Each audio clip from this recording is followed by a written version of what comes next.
আমি বিদেশ থেকে ছুটি নিয়ে আসিনি, আমি বিদেশ থেকে একবারে চলে আসছি। তুমি বিদেশে যাবা কি যাবা না সেটা আমার বিষয় না। আমি যে তোমারে 7 লক্ষ টাকা দিয়ে বিদেশ পাঠাইছি, সেই 7 লক্ষ টাকার লাভ সহ কড়াই গন্ডায় তুমি আমার হিসাব বুঝে দিবা। আমার কাছে কিচ্ছু নাই। তোমার বিদেশ পাঠাইতে গিয়া আমার বাপের 7 লাখ টাকা নষ্ট হয়েছে। আচ্ছা তুমি একটা কথা বলো তো, স্বামী বলো নাকি 7 লাখ টাকা?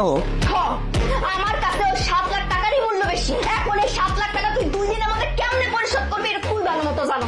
আর তুই যদি দিতে না পারস না, আমি তোর নামে মামলা করবো। এত কান্নাকাটি করে লাভ নেই।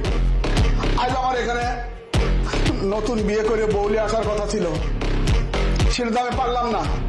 আমি 3 লাখ টাকা জমাইছিলাম, ভাবিছিলাম আমার নিজের বিয়ের টাকা আমি নিজে খরচ করব।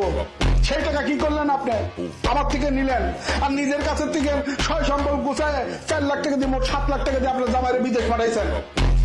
আপনার জামাই কি বিদেশে থাকা তো দূরের কথা, 7 লাখ টাকা নষ্ট করে দেশে ফিরে এসে 7 দিন আপনাকে আমি সময় দিলাম, যেভাবে পারেন জানতেই পারেন আমার 3 লাখ টাকা আপনি আমার ফেরত দেন। এটা কোনো কথা জামাই? এতগুলো টাকা নষ্ট করে দেশে আসলে এই টাকার জন্য কি প্রমায়া হচ্ছে না? কিন্তু আফসোস লাগে, এতগুলো টাকা যদি এখন দেশে আমার কাছে থাকতো তাহলে তো আমি একটা কিছু করতে পারতাম। কিন্তু দুলা ভাই, আপনি যে কথা বললেন, এই কথা যদি আপনার শ্বশুরে শোনে, তাহলে আপনার শ্বশুর কি আপনাকে তার বাড়িতে থাকতে দেবে? তুমি আসলে 1 নম্বরের একটা বলো। আমার শ্বশুর আমার বাড়ি থেকে বাইর করে দিব না। এই তোমার মেয়ের সাথে আমার বিয়ে দিচ্ছে না, আমার যদি বাড়ি থেকে বাইর করে দেয় তার মায়ের কি আমি নিয়ে যাবো মনে করছো? তার বাড়িতে রাইখা তারপরে আমি যাবো। এত কিছু করার পরে না তোমার চেহারার মধ্যে আমি বিন্দু মাত্র কোনো অনুতপ্ত দেখতেছি না। আর তুমি আমার পরিবারে সবাইকে কেন বুঝায় বলতেছো না তোমার সমস্যাটা কি? আমি একটা কাজকর্ম করে আপনাকে সব টাকা শোধ করে দেবো।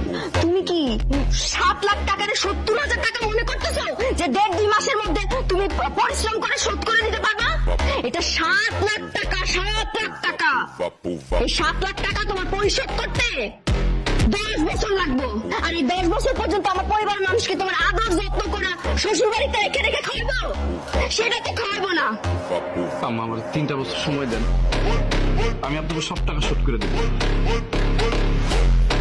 সেই দালাল একটা ভুয়া দালাল, তার ভিসাও ভুয়া, শুধু পাসপোর্ট তার ট্রেনের টিকিটটা অরিজিনাল ছিল।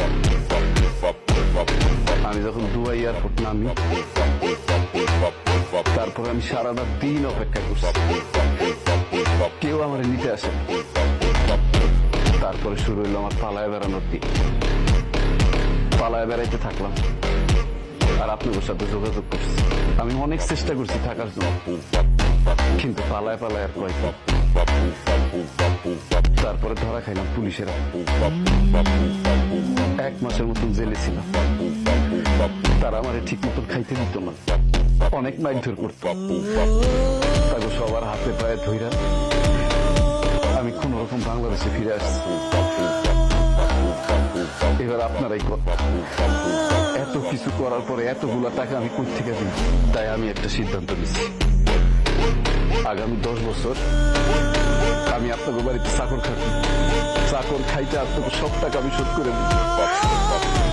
দয়া করে এই সুযোগটা থেকে আপনারা আমার বঞ্চিত করেন না।